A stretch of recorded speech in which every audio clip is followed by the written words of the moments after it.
it's Stephanie here with a video for My Favorite Things. In today's video, I'm going to be creating a card using some new products from the March 2017 release. I'm going to be using the new Critter Clan stamp set, which is this one here, and I'm going to use that little owl image in the bottom. I just love him, and I just love how his arms are kind of positioned. So we're going to use him times 3 on the card. I'm going to stamp out 3 of him and then color them all in. So I am going to color him in with Copic Markers, so I'm going to stamp him with some black licorice hybrid ink. And I just am using my MISTI to do the stamping so that I can double stamp so I get a really nice solid black image. And I'm just going to position my paper around in my MISTI so I can stamp all of the owl onto this one sheet of paper and not worry about having to move my stamp in the MISTI. So I just kind of let the paper go off the bottom edge of the MISTI there to stamp one of the owls in the center, and then I'll just shift it up a tiny bit there and stamp the last owl on the bottom. Now I want to keep the owls pretty muted in color. I don't want them to be super like vibrant. I want them to have definite color to them, but I didn't want them to be too colorful. So I decided to go with some E's and a YR there. So I have E01, E93, and E95, and YR02. And I'm going to use those 4 colors for the main parts of the owl's bodies. And then I'm just going to take my E41 marker and use that one for the tummy area on the owls. I want to keep that like a nice soft beige color and then just have like the pinkish orange colors as the owl's body. I decided to stay away from any kind of blues or greens on the owls just because I know that I'm going to be adding a tree branch which is going to have green leaves, and I'm also going to be adding a little bit of blue color to the background to create the sky. So I really wanted the owls to be a completely separate color so that they would stand out nicely on the card design. So I'm just going to speed through this coloring. I decided to leave it in the video so you could kind of see how I colored them. So what I did is for 2 of the owls, I used the 3 lightest shades out of the 4, and then for the last owl, I used the 3 darkest shades out of the 4. So I decided to make 2 of them a little bit lighter in color and keep them exactly the same. And then for the third one there, I decided to go a little bit darker with him, and I made him just a touch darker on his wings and the top area of his body. Coloring with Copic Markers is a really nice way to get some really nice shading and blending on your images, and it's completely up to you how you like to color them.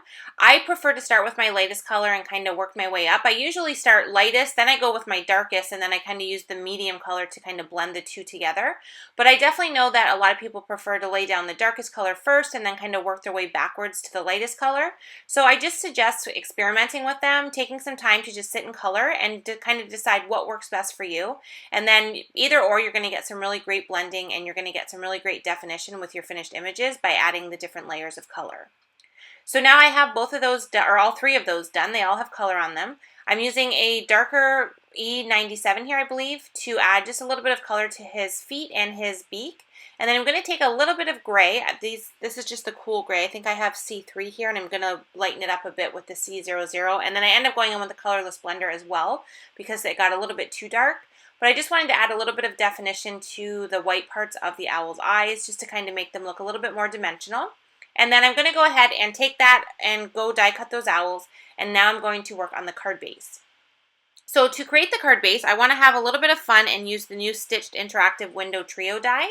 But before I do that, I want to do some stamping. So I have the I'm Tweed on You stamp set. This is an older stamp set, and it has a really great branch included in it. And I really like to use this when I do any kind of bird images, just because it fits perfectly on an A2 size card base, and then the bird images fit nicely on the branch. So I'm going to do 2 layers of stamping. So what I'm going to do is I'm going to first stamp on a piece of white cardstock. This is a white cardstock panel, and I have this trimmed down to 4 inches by 5 1/4 inches. And that's going to allow it to fit on my card base with a slight border around the edges. And I'm stamping this branch onto this piece here, and I'm doing a few times just to make sure I have it really nicely stamped. And then I have a second piece of white cardstock, and this one is cut slightly smaller. You can kind of see if you look closely that I have a tiny bit of a border around the edges of the small one versus the larger one. And what I did is I laid it directly on top of the one underneath. I positioned it right in the center and used my magnets to hold it still. And now I'm going to restamp that branch a second time onto this other panel. And you're going to see in a minute here why I'm doing this, because we want to be able to see this branch through both layers when we add the Stitched Interactive Window. So I want to make sure I have this stamped on 2 cardstock panels. So I'm going to remove them from my MISTI, and I'm going to add my coloring to both of these pieces before I do any die cutting. But when I am done the coloring, I'm going to be using that stitch window die. You can see there it's upside down, and we're going to cut right through this branch. So we'll get to that in a minute. Let's first add some color to our branches. So for my leaves on the little branches here, I have YG01, YG25, and YG17. These are pretty much my go-to green colors for any type of leaves or foliage or anything like that. I just really love how well they blend together. I really like the bright, springy look to the greens that I'm using, and they're just definitely my preferred colors. So once again, I started with my lightest color, and then I went in with the darkest color at the very front area there of the leaves. And then I'm taking my medium color and just kind of blending them out.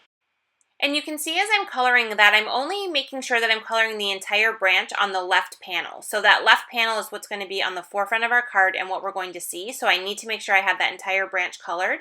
But for the panel on the right, this is going to be layered underneath of the top panel, and we're only going to see the portion that we're going to die cut with that window. So I don't need to worry about coloring the entire branch since we're not going to see it. So I just kind of made sure I went far enough over and just kind of concentrated that color on the left-hand side of the branch. So I'm just doing the browns now. I did the lightest color, and then once again, like I said, I added some darker color and then some medium just to give it a little bit of texture and definition. And then I'm just cleaning up a few areas that I went outside of the lines with my colorless blender.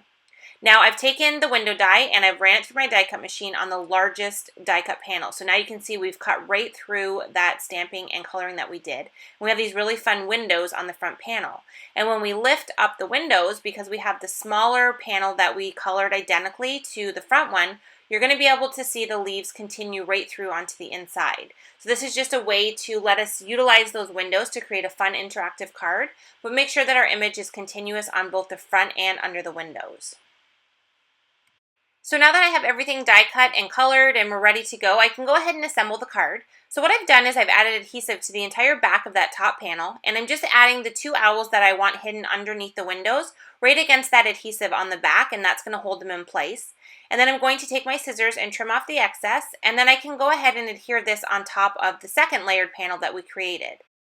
So I added a little bit of adhesive to the back of the two owls just to make sure that they adhere down. And then when you position this over the other panel, you just want to open up the windows and just make sure that the top branch is lined up perfectly with the leaves and the branch in the top window, and then this middle as well. So you can kind of see that I have made sure that the branches are completely lined up.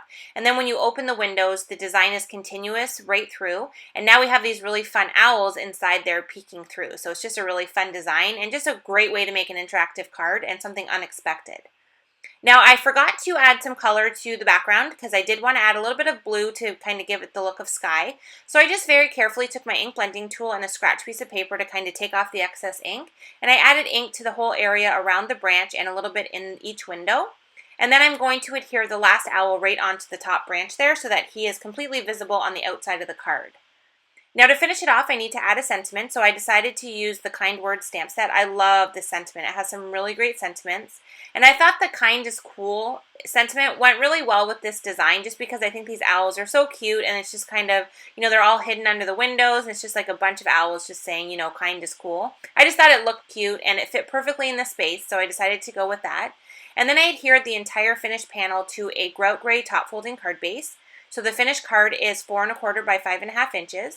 And then to finish it off and add a little bit more detail and dimension, I did add some clear sequins kind of scattered around the card. I did put one onto one of the windows and then the rest onto the rest of the card base. And then once I have that done, the whole card is done, and we have this fun interactive card where we have these cute little owls peeking out through the windows. And I made sure to put the darkest owl in the center window just to kind of break up the two lighter color ones. So that finishes today's card. Thank you so much for watching. I really hope you enjoyed today's video. If you would like a chance to win a $20 gift card to the MFT online store, please leave a comment on this video and subscribe to our YouTube channel, and I will announce the winner in next week's episode of MFTv. Thanks so much for watching, and I will see you next time.